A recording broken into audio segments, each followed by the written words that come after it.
India की number 1 choice Bharat matrimony. सत्ता में अब आपको बलूचिस्तान संकट से जूझ रहे पाकिस्तान की वास्तविक स्थिति दिखाते हैं। आतंकवाद, खूनी जिहाद और फिदाइन हमले जैसी बीमारियों को जन्म देने वाला पाकिस्तान आज खुद बड़े संकट में फंस गया है। अब पाकिस्तान बहुत तेजी से टुकड़े टुकड़े होने की तरफ बढ़ रहा है। इसकी शुरुआत बलूचिस्तान से होने जा रही है, क्योंकि बलोच विद्रोहियों के सामने मुनीर सेना सरेंडर मोड में है, जहां मुनीर के सैनिकों को दौड़ा दौड़ा कर मारा जा रहा है। पिछले 48 घंटों से बलूचिस्तान की सड़कों पर हिंसा है, आग है, लेकिन वहां आज़ादी का सपना भी है, क्योंकि अब तक बलूचों पर अत्याचार करती आ रही मुनीर की फौज जान बचाकर भाग रही है। फायरिंग हो रही है, धमाके हो रहे हैं।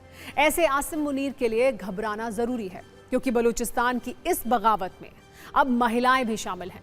पिछले 2 दिनों की लड़ाई में जिनकी चर्चा सबसे ज्यादा हो रही है वो हैं बलूचिस्तान की बहादुर बेटियां हवा बलोच और आसिफा मिंगल। बलूचिस्तान में बीएलए का पाकिस्तान सेना के खिलाफ ऑपरेशन चल रहा है, जिसे ऑपरेशन हेरौफ फेज 2 कहा जा रहा है। इस ऑपरेशन के तहत बीएलए ने बलूचिस्तान के 14 शहरों में अटैक किए हैं। 48 से ज्यादा हमले किए गए हैं। क्वेटा, ग्वादर, मस्तुंग, नौशकी जैसे शहरों में गदर मचा हुआ है। बलोच लिबरेशन आर्मी के लड़ाके पाकिस्तानी सैनिकों को दौड़ा दौड़ा कर पीट रहे हैं। 200 से ज्यादा पाकिस्तानी सुरक्षा बलों के मारे जाने की खबर है। करीब 28 सैनिकों को बंधक बनाए जाने का दावा है। कई इलाकों पर बीएलए ने कब्जा कर लिया है। इन इलाकों से पाकिस्तानी सैनिक भाग गए हैं। कुल मिलाकर बलूचिस्तान अब मुनीर सेना के कंट्रोल से बाहर हो गया है। बलूच भाषा में हेरौफ का मतलब होता है तूफान। इस बार बीएलए की जो 2 महिला वॉरियर्स पाकिस्तानी सेना के लिए तूफान बनकर आईं, उनकी पूरे पाकिस्तान में चर्चा है। बलूचिस्तान की इन बहादुर बेटियों के नाम हैं हवा बलोच और आसिफा मिंगल। बीएलए ने हवा बलोच का वीडियो जारी किया है, जो बिना डरे अपनी दुश्मन यानी पाकिस्तानी सैनिकों पर गोलियां बरसा रही हैं। वो वीडियो में कहते हुए नजर आती हैं कि पाकिस्तानी सैनिक मेरी गोलियों से डर कर छिप गए हैं। जबकि दूसरी बलूच सुसाइड अटैकर का नाम है आसिफा मिंगल। वो सिर्फ 24 वर्ष की थी। आसिफा मिंगल 2 अक्टूबर 2022 को अपने जन्मदिन पर बलूच की मजीद ब्रिगेड में शामिल हुई थी। फिदाइन बनने का फैसला किया, जिसके बाद 31 जनवरी को नौशकी में आईएसआई मुख्यालय को निशाना बनाया। विस्फोटकों से भरी गाड़ी के साथ हमला किया।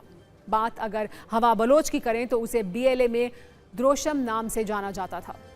वो लगातार ग्वादर फ्रंट पर एक्टिव थी। हवा बलोच वो पहली महिला बीएलए फाइटर है जिसने हथियारों के साथ सीधी जंग में हिस्सा लिया। बीएलए ने भी हवा बलोच को अपनी पहली ग्राउंड फाइटर बताया है। इन दोनों बहादुर वॉरियर्स ने बलूचिस्तान की आज़ादी के लिए कई पाकिस्तानी सैनिकों को मौत के घाट उतारते हुए अपनी जिंदगी कुर्बान कर दी। लेकिन इनका बलोच आज़ादी वाला संदेश मुनीर और शहबाज शरीफ को चैन से सोने नहीं देगा। ऑपरेशन हेरौफ के दूसरे फेज के इस युद्ध में बीएलए ने पाकिस्तानी फौज का बहुत नुकसान किया है।